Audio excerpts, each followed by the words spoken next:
Alors, bonjour à tous, merci pour votre fidélité habituelle. Aujourd'hui, on va voir ensemble un webinaire où on va aborder en fait les clés pour fluidifier les parcours clients omnicanaux et surtout réduire les coûts. Alors, pour commencer, je vous propose tout simplement de voir un petit sommaire.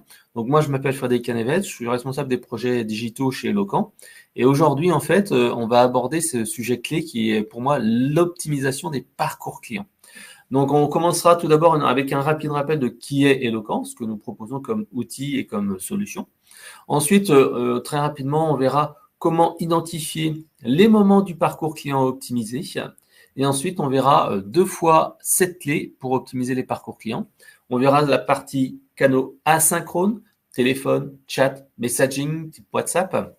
Et ensuite, on verra les canaux asynchrones, les emails, le site web par exemple, et comment en fait on va voir pour optimiser ces différents canaux sans nuire forcément à l'expérience client. Voilà. Et donc à la fin, moi je vous proposerai un petit plan d'action simple à mettre en place et vous aurez bien sûr la session de questions-réponses. Alors pour rappel, la session de questions-réponses est valable uniquement pour les personnes en live. La session de questions-réponses est effacée lors du replay que nous mettons à disposition pour nos clients. Donc ça vous permet de poser toutes vos questions de manière totalement libre. Alors, un petit rappel de qui est Eloquent. Donc, Eloquent est un éditeur de solutions de centre de contact, donc un éditeur de logiciels. Et en fait, on aide les entreprises à gérer, orchestrer, mesurer leurs conversations omnicanales, que ce soit du téléphone, du chat, de l'email, etc., etc. On gère près d'un demi-milliard d'interactions chaque année. Si vous appelez par exemple certaines filiales de la SNCF, vous tombez chez nous. Si vous faites livrer par exemple par Maison du Monde avec Géodis, c'est chez nous. Si vous allez dans une entreprise telle que l'ANTS pour refaire vos passeports, c'est Eloquent encore qui gère le centre de contact. Voilà, donc en fait, on gère la partie centre de contact et on a également des solutions de voix du client, c'est-à-dire d'enquête de satisfaction omnicanale. Voilà. Alors, comme je vous le disais, notre solution, donc centre de contact et enquête de satisfaction, et tout ça, c'est mêlé grâce à un orchestrateur qui permet d'avoir dans le même endroit et dans la même foulée la partie enquête de satisfaction et centre de contact. C'est-à-dire que post-appel, on a les enquêtes. On peut envoyer des enquêtes aussi post-visite en boutique, post-visite sur le site web, des pop-ins, etc., etc. Et bien entendu, on va intégrer également la partie intelligence artificielle, que ce soit pour l'analyse des données ou encore pour, par exemple, automatiser des interactions avec des chatbots ou des callbots. Voilà. Alors, on a de nombreux clients et on a de la chance d'avoir des clients qui sont régulièrement élus service client de l'année. Vous avez par exemple Orange, SFR, Total, Speedy, Wonderbox, etc., etc. D'ailleurs, Speedy sera avec nous lors de la matinale dédiée au parcours client retail et e-commerce qui sera le 15 octobre prochain. Et on a des clients aussi qui nous font confiance et qui sont sur le podium de la relation client, comme la Maïf, Air France, Yves Rocher. Et on a vraiment beaucoup de chance d'avoir des clients dans différents secteurs d'activité qui nous aident en fait à faire évoluer nos produits et qui nous poussent en fait à toujours chercher l'excellence dans la relation client. Alors, pour commencer, donc cette première partie du webinaire va avoir comme objectif de vous aider à identifier les moments clés du parcours client ou agir pour tout simplement intégrer soit du self-care, soit de la proactivité, etc., etc. Alors, tout part en fait d'une certaine question qui a été posée par Simon Sinek qui est « why ?» Pourquoi ? En fait, c'est toujours par là qu'il faut commencer parce que si on commence uniquement à parler des outils d'abord, en fait, on manque une chose. Tout d'abord, il faut commencer au pourquoi. Quelle est ma promesse de marque ? Quelle est ma promesse relationnelle et mon positionnement ?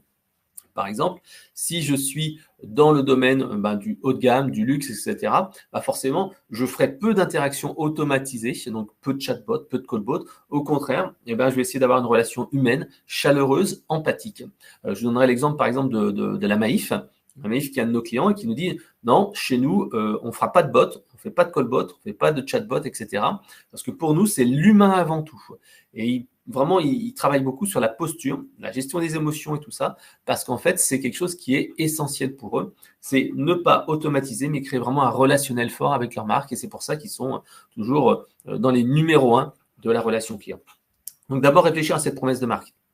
À l'inverse, quand on est dans l'e-commerce, on va plutôt chercher à automatiser un maximum la relation client avec du chatbot, des FAQ, etc., etc.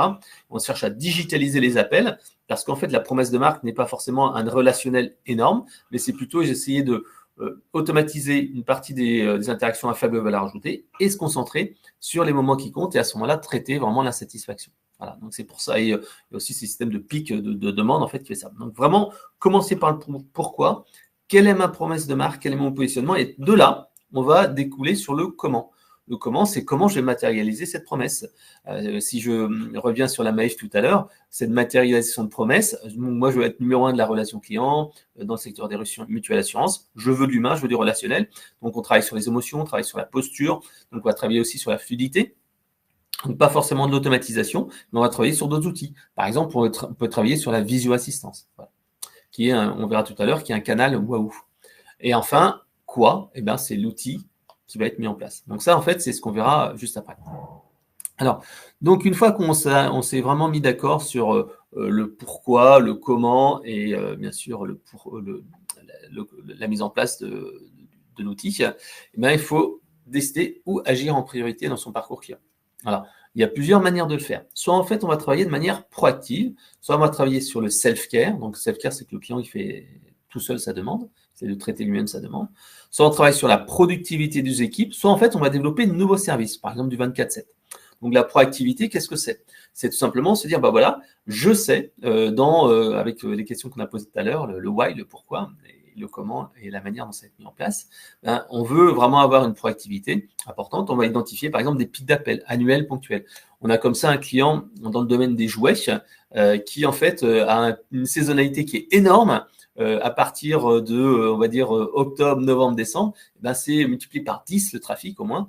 Et donc, en fait, il va falloir gérer ce pic d'appel-là, soit en externalisant, soit tout simplement avec des bots qui vont permettre d'absorber une partie de la demande.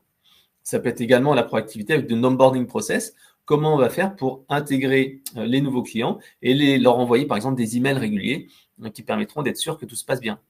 Vérifier aussi que les process sont compris, que les courriers envoyés sont bons. Ensuite, il y a les communications préactives en cas d'incident. Ça, c'est hyper important. Un client qui détecte par lui-même qu'il y a un problème, qui appelle, etc., bah, c'est vraiment un souci. Il vaut mieux être proactif lorsqu'on a des incidents en disant, tiens, voilà, on a un incident en cours, on vous tiendra au courant tous les quarts d'heure, tous les demi-heures, où il y a une page à consulter, etc. Donc, les campagnes proactives de fidélisation pour remercier ses promoteurs, pour remercier ses clients. Par exemple, 3 mois avant la fin de la souscription, hop, on relance ses clients. Ou la mise en place d'un Customer Success Manager qui est là pour accompagner les clients. Deuxième point, le self-care. Le self-care, donc, on digitalise intégralement des demandes ou partiellement. Parfois, ça peut être simplement de proposer un premier niveau de réponse avant de passer à un agent. Troisième point, la productivité. Donc, c'est donner aux agents les outils pour être plus efficaces. Avec Eloquent, c'est vraiment notre mission, essayer de faire en sorte que les agents vont améliorer leur efficacité et leur productivité. On peut travailler sur la formation, on peut travailler sur les outils CTI, etc., etc. Le dernier point, tout simplement, c'est avec le temps dégagé, avec le self-care, la proactivité, eh ben, en fait, on peut aussi proposer de nouveaux services, par exemple des callbots ou des chatbots qui proposent un minimum de réponses pendant les heures ouvrées. On peut proposer des nouveaux canaux de conversation. Là, je parlerai rapidement de WhatsApp. Et on peut travailler sur ces promoteurs pour les remercier. Voilà. Donc ça, c'est la partie un petit peu analyse globale. Il faut également faire un travail au niveau du centre de contact, là pour fluidifier la relation client. Et ce que nous, on recommande de faire, c'est d'analyser les types d'interactions, les interactions polluantes qui ne vous sont pas adressées, par exemple des erreurs de régulage, des demandes déjà effectuées, de l'omnicanal. On le verra tout à l'heure avec du WhatsApp et du Twitter, du Facebook et du Instagram qui se centralisent dans le même endroit. Bon, on évite de traiter en doublon des demandes qui ont déjà été effectuées. Ensuite, les interactions à faible valeur ajoutée, on les automatise avec de la FAQ, du callbot, etc., etc. Les interactions à valeur, il faut absolument les garder au niveau des collaborateurs. Et enfin, avec le temps dégagé, on va pouvoir faire des appels proactifs, de l'anti-churn ou de l'effet ou quoi. Donc, comment on fait pour faire son choix? Parce que on a vu pas mal de possibilités et je vais vous en montrer 14 juste après. Ben, le but, en fait, tout simplement, c'est de se dire, mais qu'est-ce qui va avoir le plus d'impact? Donc, le principe, il est extrêmement simple. On commence par faire foisonner les idées avec un brainstorming interne, externe et partenaire. Interne, c'est quoi? C'est on interroge ses collaborateurs, on regarde en fait tout simplement les enquêtes de satisfaction qui ont été mises en place. Externe, c'est qu'on peut demander tout simplement de l'aide à un consultant. Ou alors, on passe avec son partenaire comme Eloquent.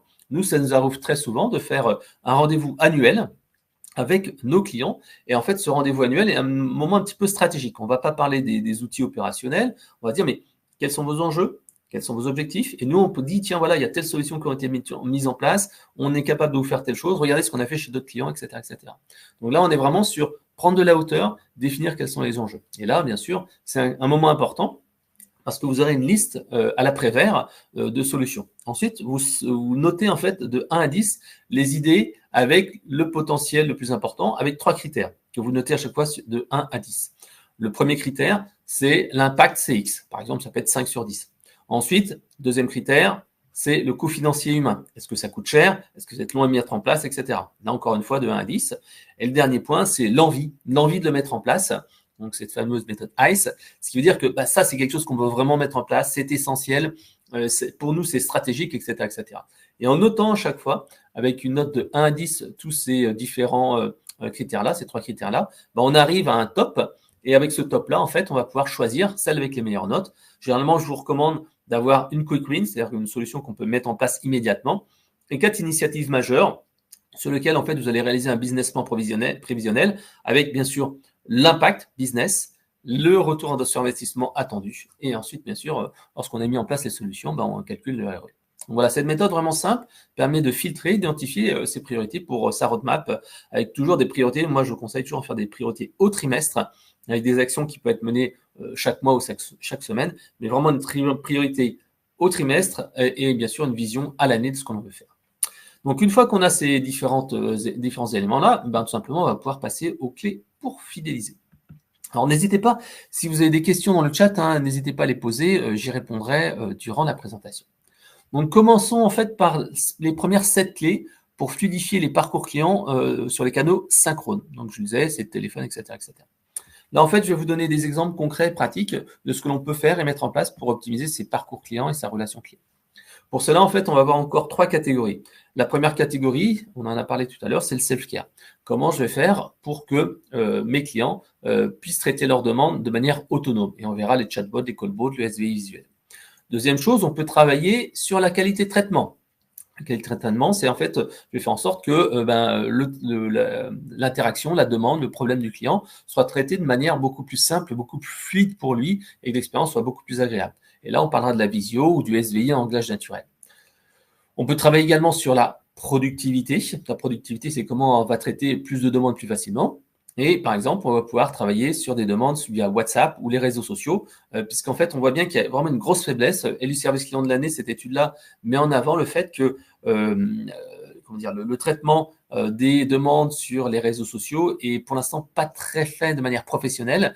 Et donc là, c'est pour améliorer ces retours-là. Si vous êtes dans le B2C, si vous avez des clients à l'international, WhatsApp et les réseaux sociaux sont vraiment essentiels. On peut travailler aussi sur l'IA embarqué qui va aider les collaborateurs à être plus efficaces, ou travailler par exemple sur le guide d'appel. Le guide d'appel, c'est la personne à laquelle quelqu'un au téléphone. Pour les agents, les conseillers qui sont débutants, en fait, on a une checklist à cocher et à suivre en fait qui permet vraiment de suivre l'entretien et vraiment de cadrer un petit peu l'entretien. Ça, c'est vraiment très efficace si on a des problèmes de qualité, de suivi, de temps de traitement, etc. Alors, pour entrer un petit peu dans le concret, la première chose, le premier levier que je voulais vous présenter, c'est les callbots. Alors, le callbot, vous le connaissez comme moi. Le but, en fait, c'est au téléphone d'avoir en fait un premier niveau de conversation et de discussion avec un robot qui va en fait tout simplement essayer de répondre aux demandes les plus simples. Ça permet aussi d'offrir un service minimum ou un service à valeur 24 heures sur 24. Par exemple, vous êtes dans le domaine des assurances. Vous voulez en fait permettre à vos clients de déclarer leur sinistre 24 heures sur 24, on peut le faire. Et surtout, en fait, ça apporte assez peu de valeur, puisqu'en fait, moi, j'ai déjà eu quelques fois des sinistres. Je suis obligé d'attendre que le bureau s'ouvre à 9 heures du matin. Je fais ma déclaration. La personne dit qu'est-ce qui vous est arrivé? Et en fait, elle prend quelques notes et ensuite elle me dit voilà, ça sera traité par un agent. Quelle valeur ajoutée? Il vaut mieux en fait pouvoir enregistrer sa demande 24 heures sur 24, samedi, dimanche, etc. et voir en sorte qu'on a un accusé de réception, que la demande est traitée et d'être appelé, par exemple, dès le lendemain matin pour dire voilà, vous avez eu, on a vu votre demande, on a vu le problème, etc., etc. Voilà, on peut aussi faire des demandes simples, peut-être que des soldes de compte, des relevés, des choses comme ça. Ça permet aussi de qualifier les demandes. On l'a vu par exemple chez un de nos clients, la SNCF, où en fait ils ont un système en fait où ils ont beaucoup de demandes qui arrivent avec des clients qui font du suivi, par exemple, de maintenance des bornes dans les gares SNCF, les fameuses bornes où vous avez les tickets, et vous avez déjà vu que parfois les bornes sont en panne. Et en fait, ce qui est intéressant, c'est de se dire, au lieu d'appeler un conseiller pour savoir est-ce qu'un agent va arriver, où en est mon dossier, etc., en fait, on reconnaît le numéro de téléphone ou on donne le numéro de dossier. et la personne peut savoir si c'est en traitement, c'est en cours, etc. Ce qui permet en fait de fluidifier le parcours client parce qu'en fait la personne sait où c'en est et elle n'a pas besoin d'appeler une personne. Donc le but en fait c'est très simple, on détermine des cas d'usage, on entraîne l'IA et ensuite on met en place l'outil. Généralement c'est intéressant à partir de 100 appels automatisables par jour ou pour les demandes simples sans valeur ajoutée ou les demandes clic-bouton où la personne ne fait que renseigner des informations. Si vous voulez en savoir plus, vous verrez, je vous ai mis une petite vidéo de Tanguy Vincent d'AG2R La Mondiale qui vous fait un retour d'expérience sur la création d'un bot dans un service client. Un autre exemple ici, chez un grand fournisseur d'électricité, en fait, ce qui se passe, c'est qu'ils ont beaucoup de demandes qui sont hors sujet. On leur demande des informations sur leur facture d'électricité alors qu'ils gèrent le réseau. Tout simplement, le bot permet de traiter ces demandes de filtrer ces demandes qui ne sont pas du tout adressées aux fournisseurs des lignes électriques et les renvoyer vers le fournisseur d'énergie classique. Et donc, en fait, ça permet d'éviter ces appels. Par exemple, pour les relevés Linky, là aussi, c'est automatisé, automatisable. Nous en tiens, voilà ce que vous devez faire. Vous avez perdu un mot de passe pour votre espace client. Tous ces éléments-là peuvent être traités par un bot de manière autonome.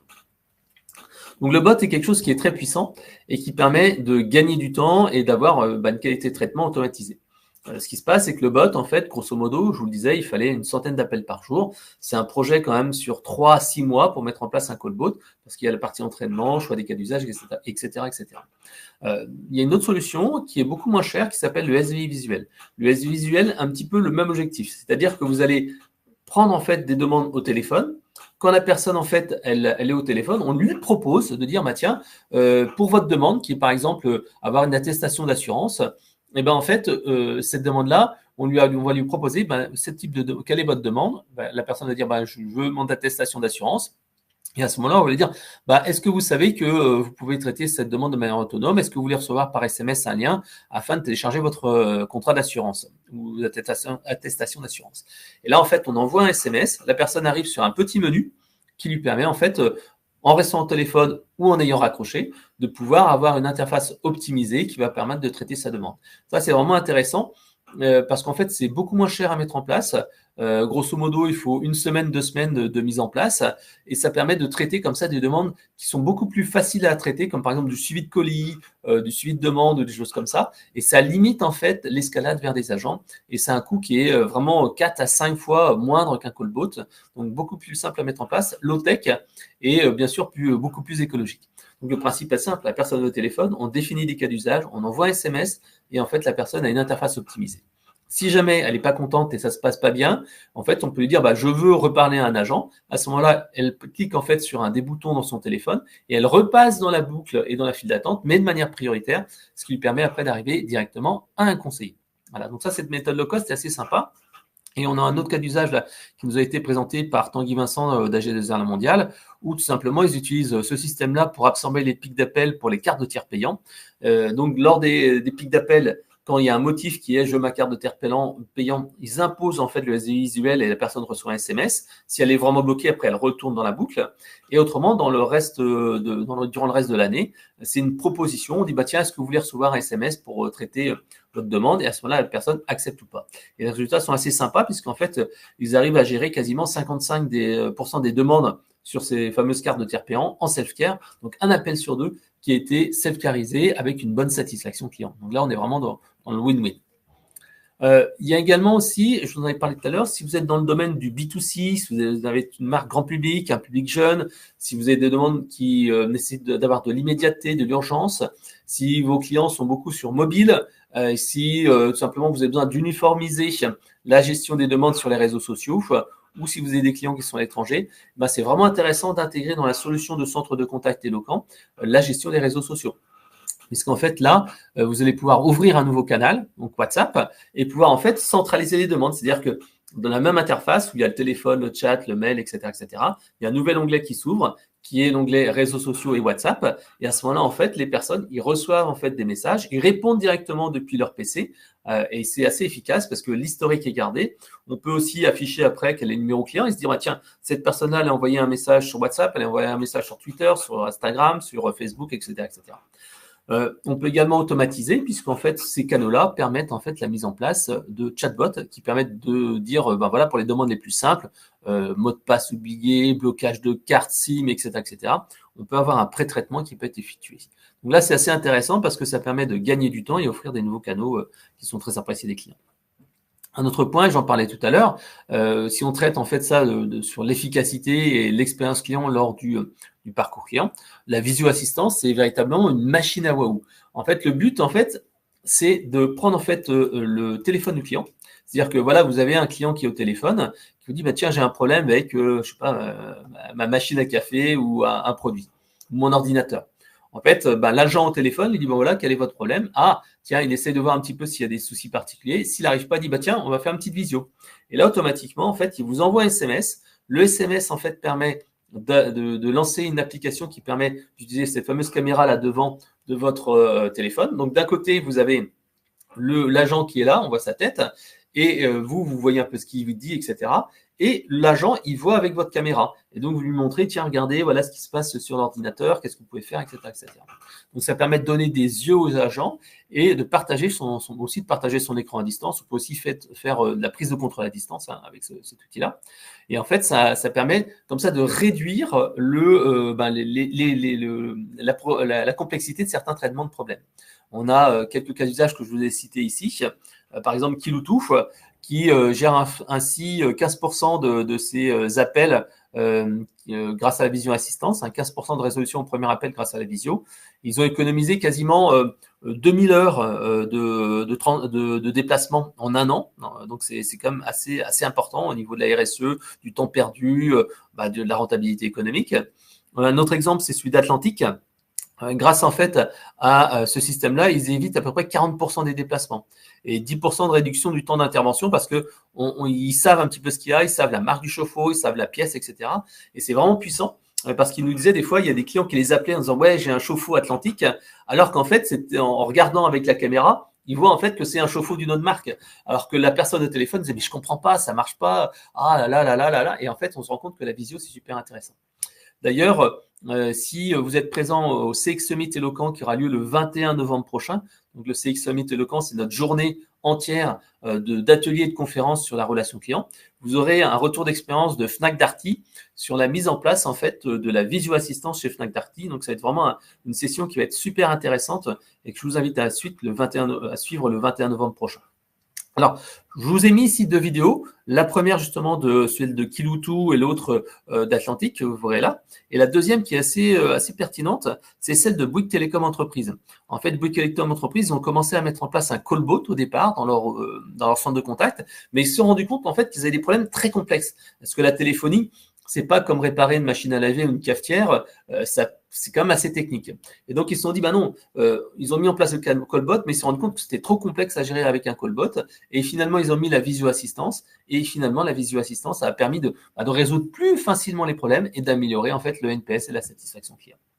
Voilà. Alors, on a parlé tout à l'heure de callbot, on peut aussi parler de chatbot. Le chatbot, qu'est-ce que c'est? En fait, tout simplement sur le site internet, on va mettre une petite fenêtre qui va dire « Touc, est-ce que vous voulez discuter avec moi ?» Et donc, à ce moment-là, on a un premier niveau de réponse, 24 heures sur 24, avec aussi des réponses marketing sur les tarifs, etc., etc.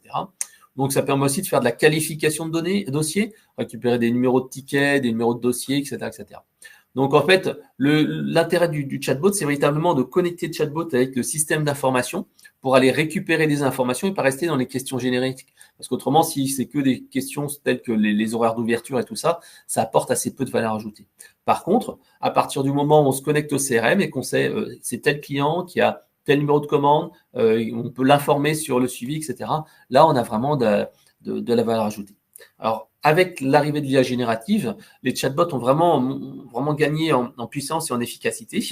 Nous, on voit bien que les chatbots, on était quand même sur des projets qui duraient 1 mois, 2 mois, 3 mois. Avec l'IA générative, on a réduit à 1 mois et demi de mise en place d'un chatbot. Donc, c'est vraiment super intéressant. L'intérêt étant de mixer IA générative pour des demandes un petit peu génériques, en lui faisant manger de la FAQ, en lui faisant manger des propositions commerciales, des tarifs et tout ça. Et on garde quand même un petit peu d'IA classique pour des demandes simples qui sont par exemple suivi de commandes et des choses comme ça qui sont mieux traitées avec de l'IA classique. Voilà. Les résultats, Donc ici, je vous ai mis un retour d'expérience en vidéo de Hublot qui a mis en place un chatbot sur son site internet. Donc Hublot, c'est un logiciel SaaS sur internet qui permet en fait de gérer ses locations lorsqu'on est propriétaire. Et en fait, il se rend compte que le chatbot fait 7 fois plus de rendez-vous que la page contact. Donc ça permet d'améliorer la conversion, de répondre aux questions les plus simples. Et pour eux, c'est un vrai atout. Et c'est clair qu'ils ne retourneraient surtout pas en arrière. Alors, là, on a vu 7 clés avec les canaux asynchrones. Maintenant, on va voir 7 clés avec les canaux asynchrones. Parce que les deux, en fait, sont un petit peu différents en manière de traitement. Alors, pour les canaux asynchrones, je vous ai proposé plusieurs manières de le résoudre. Alors, le premier, c'est bien sûr le self-care qu'on a déjà vu tout à l'heure. Donc, on verra ensemble les FAQ sur le site internet. Alors, FAQ intelligentes, hein. C'est-à-dire qu'on les met sur le site web, dans un onglet comme vous connaissez, mais aussi on peut les intégrer dans le parcours client. C'est-à-dire que quand la personne, elle commande, eh ben, elle peut avoir des FAQ qui lui permettent, durant son temps de commande, d'avoir des informations. On parlera également des vidéos tutos. Alors ça, c'est pas Eloquent qui le fait, mais on a des clients qui ont un retour d'expérience sur le sujet. On parlera également de la qualité de traitement avec le callback. Donc en fait, c'est la possibilité pour le client de choisir les horaires où il va être appelé. Ou on verra avec la CCI de Paris, leur intérêt à eux, c'est quand le temps d'attente est trop important, eh ben on propose un rappel derrière. On va travailler également la proactivité, ça j'en parlerai tout à l'heure, mais également la productivité avec l'intégration de l'intelligence artificielle, en particulier pour le traitement des emails ou les traitements post-appel au téléphone. On parlera également de l'intégration CRM. Ça aussi, c'est quelque chose qui est vraiment puissant et qui permet de gagner énormément de temps. Par exemple, nous, au niveau de notre cellule de prospection chez Eloquent, on arrive à traiter quasiment 2 fois plus d'appels avec la mise en place du CTI. Auparavant, en fait, nos commerciaux utilisaient leur propre téléphone pour passer les appels, donc ils devaient composer, etc., etc. En fait, en ayant directement le bouton dans notre solution de CRM, on utilise Salesforce chez nous, et en fait, ça compose le numéro de téléphone, ça donc vérifie automatiquement si la personne est là, on discute, etc., etc. Et après, quand la conversation est finie, ça permet d'enregistrer une interaction qui a été effectuée. Et donc, avec un petit résumé, la campagne, etc. Donc, c'est un vrai gain de temps. Le dernier point, c'est la partie organisation, comment on va être plus efficace.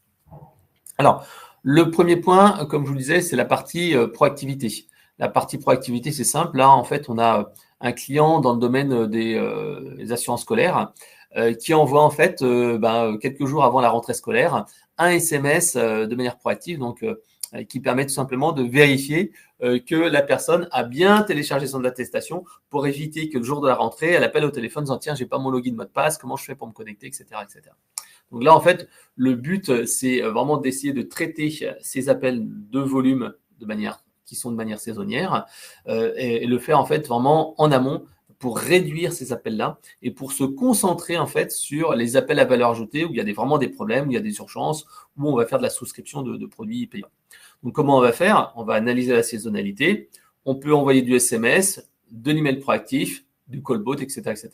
Ça, c'est vraiment un vrai outil pour lisser la charge de travail et éduquer les clients, en particulier sur le self-care, sur le site internet. Plus en fait vous envoyez des messages comme ça en disant tiens regardez vous pouvez le faire par vous-même sur internet, plus vous allez réduire en fait le nombre de clients qui ont besoin d'avoir un agent au téléphone. Donc le callback, j'en ai parlé tout à l'heure. Là encore c'est dans le domaine d'une assurance. En fait vous pouvez directement proposer sur le site web au client de choisir son horaire de rappel. C'est-à-dire qu'il va choisir comme ça un horaire, ça va programmer une tâche dans la solution de centre de contact et comme ça, en fait, tout simplement, l'agent, il saura qui appeler, quoi appeler. Et donc, soit en fait, c'est imposé de manière automatique, soit en fait, c'est choisi, picking par les collaborateurs. Donc ça, c'est vraiment très sympa pour en fait essayer de lisser les charges d'appel.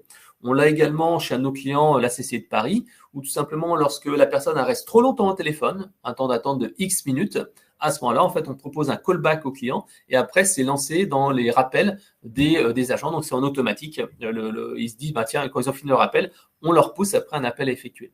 Ça, c'est assez puissant lorsqu'on a des petites files d'attente. Le système du callback n'est pas utilisé lorsqu'on a des grosses files d'attente. C'est-à-dire que si vous avez, je sais pas, 30 agents et que vous avez une petite file d'attente où il y a une dizaine d'appels, là, oui, ça peut être intéressant de faire du callback. Par contre, si vous avez une file d'attente avec, 200 appels, là, le callback devient contre-productif parce que vous n'arriverez pas à absorber, en fait, les demandes de callback qui ont été effectuées. Donc, les callbacks, c'est vraiment puissant, soit sur le site internet, soit, en fait, sur les petites files d'attente. Alors, On peut également travailler l'optimisation de l'organisation. L'optimisation de l'organisation, c'est optimiser sa solution de centre de contact. Nous, on le fait chez nos clients. Par exemple, à mettre des messages dans le SVI ou par email qui indique en fait le délai de traitement en disant voilà, vous êtes 2 minutes vous avez 2 minutes d'attente, 5 minutes d'attente, etc., etc. Et en proposant justement de la self-carisation pendant ce temps-là. Donc, activer les canaux chauds, tels que le chat, par exemple, uniquement en fonction de l'occupation. On a un pic d'appel, on désactive les collaborateurs sur le canal chat, on enlève éventuellement le chat et on se concentre en fait sur les canaux chauds, le téléphone, parce que les gens ont besoin en fait d'appuyer au téléphone et c'est plus simple à gérer. Voilà. Et on va pouvoir travailler sur différents outils comme ça. Alors, l'IA également, l'IA, comme je vous le disais, est un véritable outil, soit par le chat, soit par le téléphone. Par exemple, pour le téléphone, il y a la fonction clé qui est tout simplement le résumé d'appel. Ça, c'est quelque chose qui est très puissant et qui permet de gagner du temps. Nous, on le voit, lorsqu'en fait on est agent, qu'est-ce qu'on fait? On est au téléphone et puis à la fin de la conversation, on prend 3-4 notes, on dit message vocal ou un petit truc. MSC Vox ou quelque chose comme ça. On laisse un tout petit message et on met quelques petites abréviations parce qu'on n'a pas le temps, parce qu'il y a des appels derrière. Avec la solution de résumé des conversations, tout simplement, la conversation téléphonique est effectuée. À la fin de la conversation, on propose un résumé de conversation. Tac, et ce résumé, en fait, l'agent, il peut soit tout simplement le modifier, soit le valider et le copier dans le compte rendu. Avec bien sûr, à la fin, on peut demander dans le prompt à effectuer avec l'IA générative quelles sont les actions clés, quelle était la demande, ce qui permet de structurer ça. Ce qui est également intéressant, c'est qu'avec ces informations-là, on va pouvoir faire de la requête et avoir une richesse en fait qu'on va pouvoir exploiter, soit en fait donc ces fameux résumés de conversation, soit de la transcription intégrale des conversations qui va permettre de faire du training. Et ça, c'est le deuxième point. C'est-à-dire qu'en fait, avec la partie entraînement, par exemple, j'appelle au téléphone, j'ai une enquête post-appel où le client dit je suis pas content, et en fait, on va pouvoir faire de l'écoute et du quality monitoring pour vérifier comment ça va, qu'est-ce qui s'est passé, est-ce que c'est un problème avec le client, est-ce que c'est un problème de compétence du conseiller, etc., etc. Donc, il y a un vrai travail à faire ici là-dessus, et on peut aussi intégrer l'intelligence artificielle à ce niveau-là pour avoir le résumé des conversations. Donc ça permet de réduire le temps de traitement avec la partie résumé des conversations automatique, mais également ça permet de travailler en amont sur les compétences des collaborateurs avec le quality monitoring qui permet d'analyser les conversations. Donc ça, c'est quelque chose qui est assez puissant et qui permet de travailler sur le fond. Donc l'IA, je vous en ai parlé précédemment, ça peut également être utilisé pour la gestion des emails.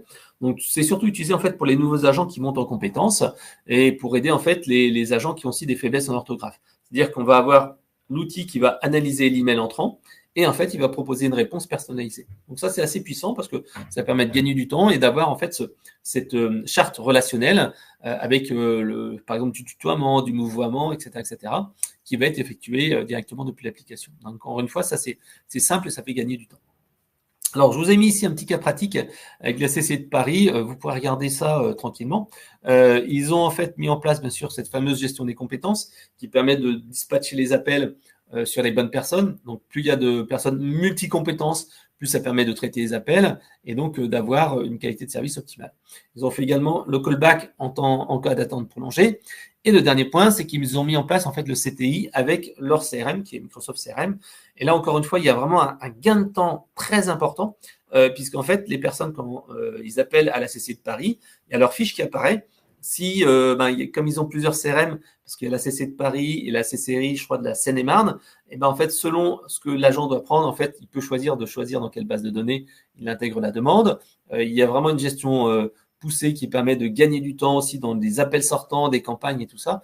Donc, il y a vraiment un vrai gain de temps et vous pourrez consulter le retour d'expérience de la CCI de Paris sur l'intérêt de mettre en place la solution de CTI à l'intérieur du CRM. Et c'est vrai que à chaque fois, les agents, quand ils ont mis en place le CTI, ils disent mais je ne peux plus m'en passer après. Donc, vraiment un vrai gain de temps qui fluidifie le parcours client. Alors, un autre point également intéressant, c'est la FAQ. La FAQ, base de connaissances. Là, en fait, ça permet en fait tout simplement aux clients qui recherchent sur Internet une information de trouver leur réponse par eux-mêmes via la base de connaissances. Cette base de connaissances est administrée par l'entreprise avec un système de validation donc qui permet directement d'aller saisir comme ça ces questions-réponses. Désormais, même, on peut aller plus loin puisque les FAQ deviennent intelligentes et on va pouvoir en fait les nourrir à partir par exemple de fiches produits, à partir de procédures, à partir de notices, etc., de pages web du site internet, pour ne pas faire juste en fait des FAQ entre guillemets statiques, mais avoir de la FAQ intelligente. Donc là, c'est vraiment quelque chose qui est intéressant, à la fois pour faire du self-care quand les personnes vont sur le site internet, mais également, ça peut être proposé avant de remplir un formulaire. C'est-à-dire que je remplis un formulaire, mais avant, on me dit, tiens, est-ce que vous voulez vérifier si vous ne pouvez pas traiter votre demande? Ce qui permet de réduire comme ça le nombre de traitements qui ont été effectués.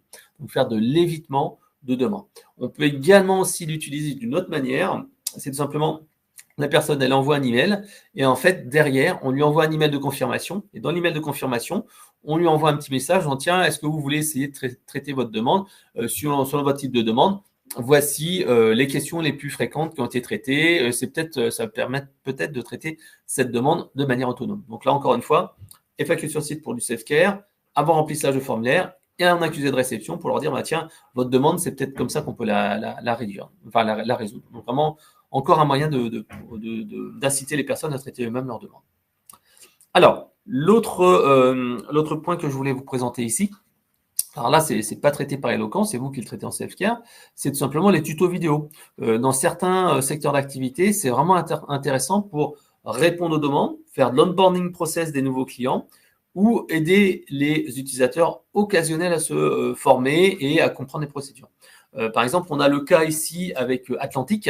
Vous verrez, ici, vous avez une petite statistique avec l'évolution de l'utilisation des canaux par les clients. Bon, la FAQ qui est vraiment très utilisée parce que pour des produits techniques, c'est vraiment important de savoir comment ça se passe. Le deuxième canal qui a vraiment progressé, c'est la partie vidéo. Parce que tout simplement, ils ont souvent des installateurs qui sont multimarques, qui connaissent pas très bien les produits.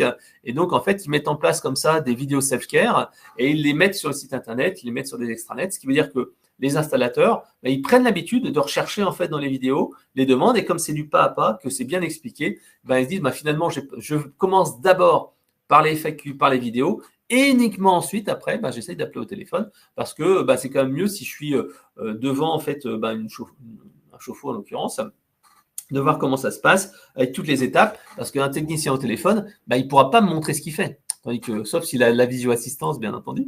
Mais donc là, il peut se débrouiller un petit peu tout seul. Donc voilà, vraiment intéressant sur le site, sur YouTube, parce que YouTube, c'est intéressant parce qu'il y a un référencement naturel et les gens peuvent regarder directement sur la chaîne et dire regarder les différentes vidéos.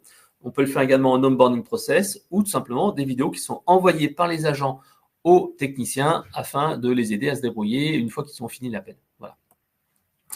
Alors, j'ai quasiment fini la partie webinaire. Donc, n'hésitez pas à me poser vos questions, j'y répondrai juste après. Donc, ce que je voulais vous dire, tout simplement, c'est que l'optimisation des parcours clients est pour moi quelque chose d'essentiel pour améliorer l'expérience client, à la fois en fluidification, à la fois tout simplement en optimisation de la productivité, mais également pour essayer d'intégrer des effets wow, comme on le voit avec la vidéo assistance. La clé, en fait, au départ, c'est commencer par le pourquoi. Quelle est sa promesse de marque, sa promesse relationnelle, définir son expérience client cible et ainsi d'en déduire les priorités. Ensuite, sélectionner la meilleure action avec la fameuse méthode ICE et lancer un pilote. Le point clé, c'est toujours mesurer la satisfaction post-interaction ou post-pilote avec les outils Eloquent si possible pour vérifier en fait que les clients sont bien satisfaits. Parce que c'est vrai que c'est bien de mettre des outils, mais est-ce que ça apporte un degré de satisfaction plus important? Est-ce que les clients s'en rendent compte? Et est-ce que ça augmente le NPS, le CSAT? Est-ce que ça permet d'avoir des clients plus fidèles, qui commandent plus, etc. Donc cet aspect ROI est important pour se dire les actions que j'ai menées, ça marche. Et bien sûr, quand on dit par exemple à son management, tiens, si vous mettez en place un callbot, ok, est-ce que ça satisfait les gens? Oui, ok. Combien d'appels j'ai évité? Tiens, ça a évité tant d'appels, et j'ai économisé tant d'euros. Donc là, en fait, c'est vraiment un levier qui permet d'avoir une meilleure acceptation de la part du management de la mise en place de nouveaux outils. Donc cet aspect ROI, pour moi, essentiel pour inciter les directions générales à adopter des outils qui permettent de fluidifier le parcours client. Donc, votre plan d'action, il est vraiment simple. Dès maintenant, revisitez le why, quelle est votre offre relationnelle, analysez via l'IA ou en qualitatif les retours de vos clients, de vos collaborateurs, des avis clients aussi sur Internet, pourquoi pas, pour voir en fait s'il y a des points noirs, des choses à améliorer. Mais également, ne vous contentez pas de rester sur la correction des points noirs. Essayez de voir comment vous allez pouvoir créer un effet waouh. L'effet waouh, c'est par exemple du proactif. On en avait parlé tout à l'heure, c'est par exemple des campagnes proactives de rappel, c'est par exemple la visio-assistance, c'est par exemple de l'onboarding process. Tous ces éléments-là qui vont faire que le client va se dire « Ah waouh, je suis vraiment bien accueilli ». Ça peut être aussi des appels cocooning, des appels d'accueil qui sont effectués au nouveau client pour savoir si ça se passe bien. On a plusieurs clients comme ça qui fonctionnent avec des appels. Si le client n'a pas appelé au service client durant le premier mois, et ben à ce moment-là, en fait, il a un appel cocooning qui est programmé dans Eloquent et qui permet en fait de dire « Ah oui, bonjour, comment ça se passe? J'appelais pour savoir comment vous utilisez votre logiciel, etc., etc., etc. » Donc cet appel cocooning est vraiment intéressant parce qu'il permet de fidéliser et de montrer au client qu'il compte pour vous. D'ici 3 mois après, une fois que vous avez mis en place ce système d'identification des éléments à optimiser, identifier les initiatives clés à mettre en place, valider la pertinence avec les équipes et via la méthode ICE, lancer le pilote. Bien sûr, quand je dis valider la pertinence avec les équipes, c'est vérifier avec les collaborateurs ce qu'ils en pensent. Parce qu'il faut bien sûr qu'ils soient moteurs. Si eux ne sont pas moteurs de la solution, ça va forcément être moins adopté, moins mis en place, ils ne vont pas le pousser. Lancer un pilote, mesurer la satisfaction à chaud et à tiède, et après 6 mois, faites un point sur votre action, calculez le héroïque, et après, itérer et lancer des nouveaux projets pour optimiser les parcours clients. Voilà, donc j'en ai fini pour ce webinaire qui était dédié au parcours client et comment en fait on peut fluidifier ces parcours clients. Je vais passer dans quelques minutes à la session de questions-réponses.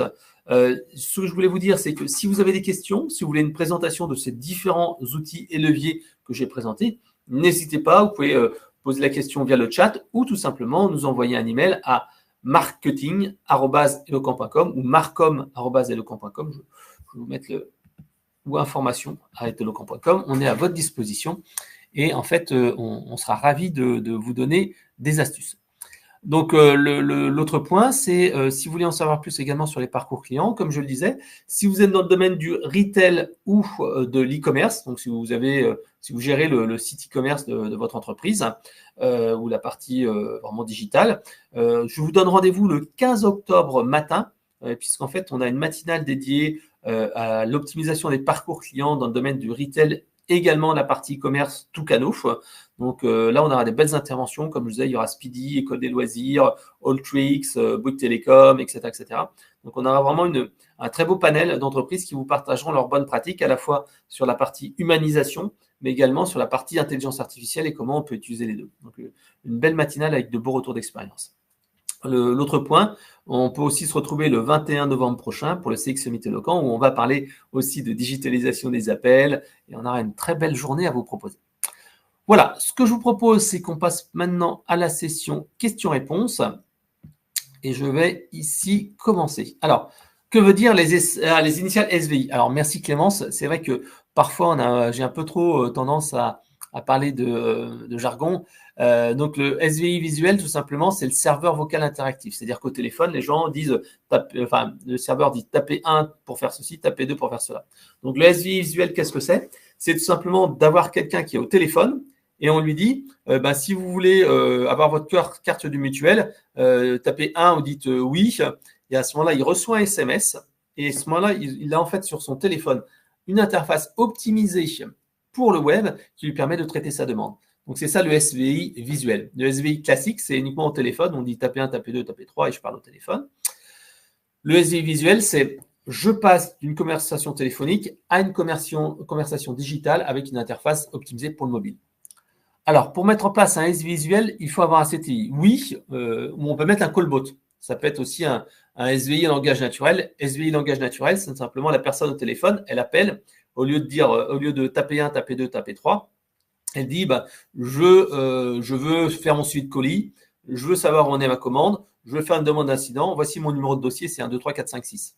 Voilà. Donc c'est ça le SVI en langage naturel, c'est que je pose ma question et je tape pas. Le SVI visuel, c'est j'ai un SMS qui m'envoie sur une interface spécialisée et optimisée pour le mobile. Et le SVI classique, tout simplement, c'est taper 1, taper 2, taper 3. Voilà. Alors j'espère que j'ai répondu à votre demande. Alors, l'autre, la visio-assistance est aussi efficace en déplacement qu'en physique. Oui, tout à fait, puisqu'en fait, on a le cas avec Kiloutou, le cas que je vous ai présenté tout à l'heure. En fait, ils expliquent que donc ils ont ce système classique que j'ai expliqué, où le technicien est dans le centre d'appel. Et en fait, le client, il a besoin d'un dépannage sur son chariot élévateur, sur son groupe électrogène, etc. Mais ça peut être également utilisé entre les techniciens qui sont sur le terrain et un niveau 2. Eux, c'est le cas. Donc, en fait, ils ont donc des techniciens qui vont dépanner des machines sur les chantiers. Mais en fait, des fois, le technicien, il ne connaît pas trop. Parce qu'il y a tellement de machines, il y a tellement de produits qu'il ne sait pas trop. Et donc, en fait, le technicien qui est sur le terrain, il appelle Kiloutou au support numéro 2, et le support numéro 2, il le guide, il lui dit, bah, tiens, je suis bloqué pour cette machine, qu'est-ce que je peux faire? Et avec la visio, il montre en fait ce qu'il fait et il explique la solution. Donc là, c'est pour les clients, pour les techniciens niveau 2, également en déplacement. Voilà, un peu le mode. Alors, vous avez parlé d'enquête de satisfaction, vous utilisez votre solution, je n'ai pas bien compris. Ah, alors merci Elisa pour cette question. En fait, oui, alors j'en ai parlé peut-être un petit peu rapidement tout à l'heure. Donc oui, Eloquent, éditeur de solutions de centre de contact, mais on a également notre propre solution d'enquête de satisfaction qui est intégrée totalement et nativement à notre solution de centre de contact, ou qui peut être utilisée de manière totalement indépendante. C'est-à-dire qu'on a certains clients, comme par exemple la Massif, qui ont uniquement notre dispositif d'enquête de satisfaction. Voilà. Donc, nos outils d'enquête de satisfaction sont connectés à notre solution de centre de contact où ils peuvent être utilisés de manière autonome. Donc, on peut faire de l'enquête par SMS, par email, par vocal, par pop-up, etc., par QR code, etc., etc. Donc, voilà, donc, on peut mettre ça en place. Alors, Elisa qui nous pose une autre question qui est entre toutes les solutions, c'est pas facile de choisir. Le SVI visuel me paraît bien, mais par rapport à Callbot, quelles sont les différences? Ah, ça, c'est une très bonne question. Je vous remercie de me l'avoir posé. Ce qui se passe, en fait, c'est que le Callbot, on a des personnes qui sont au téléphone et on essaye de résoudre leurs demandes. Et c'est vrai que c'est assez agréable lorsqu'on a un Callbot qui comprend bien et qui est capable d'avoir des réponses qui sont de bonne qualité. Cependant, il y a parfois en fait des demandes complexes. Par exemple, je dois donner un numéro de colis. Par exemple, je veux faire un suivi de commande. Au téléphone, on voit bien que c'est un peu compliqué de donner des numéros de colis en alphanumérique avec A, B, 1, 5, 7, etc. Avec un Callbot, parfois, il y a des problèmes de compréhension. Et c'est pour ça qu'à ce moment-là, on propose plutôt d'utiliser le SVI visuel qui permet en fait de dire au client, attendez, je vous envoie un SMS, rentrez votre numéro de colis, donc il peut rester en ligne ou traiter sa demande. Et là, en fait, c'est vraiment complémentaire. Ça peut être également une alternative, c'est-à-dire qu'au lieu de mettre en place un callbot qui est assez complexe, assez onéreux à mettre en place, on peut faire simplement un SVI visuel.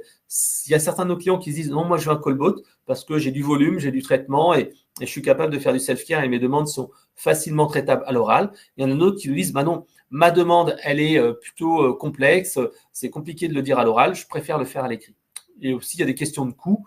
Comme je disais, le callbot, il faut une centaine d'appels automatisables par jour. Donc, 100 appels automatisés, c'est quand même pas mal. C'est l'équivalent d'un agent qui traite les demandes. Avec le SVI visuel, quelques appels suffisent pour que ça soit rentable. Voilà. Alors, le SVI visuel Rich RCS. Alors, le RCS, c'est un petit peu différent. Le RCS, en fait, c'est du SMS en mode web. Alors là, en fait, justement, on est en train de mettre en place ça chez nous. On vous proposera très prochainement et je pense qu'on fera un webinaire dédié sur le sujet. Donc, le RCS, c'est le SMS 2.0 qui utilise en fait une interface qui est beaucoup plus riche et beaucoup plus visuelle. Le SVI visuel, c'est un petit peu différent parce que le SVI visuel, on est vraiment sur une page web et on n'est pas juste sur un SMS entre guillemets riche. Voilà. C'est vrai qu'en France, le RCS, c'est un petit peu du mal à décoller. Parce que certes, c'est intéressant, mais les gens sont très habitués au SMS classique et avec des outils comme le SVI visuel ou le Callbot, c'est un petit peu moins intéressant. Ouais. Alors, est-ce qu'il y aurait encore quelques questions que je n'aurais pas encore reprises? Alors, Marie qui nous demande si on va partager la présentation. Oui, bien entendu, on va partager la présentation et vous l'aurez par email. Donc, merci à tous d'avoir assisté à ce webinaire dédié à l'optimisation du parcours client. Merci et rendez-vous pour nos prochains événements. Et bien entendu, si vous avez une question, n'hésitez pas à nous appeler au 0805 301 100 ou par email à marketing@eloquent.com. À très bientôt. Rendez-vous pour un prochain Flash Actu. Au revoir.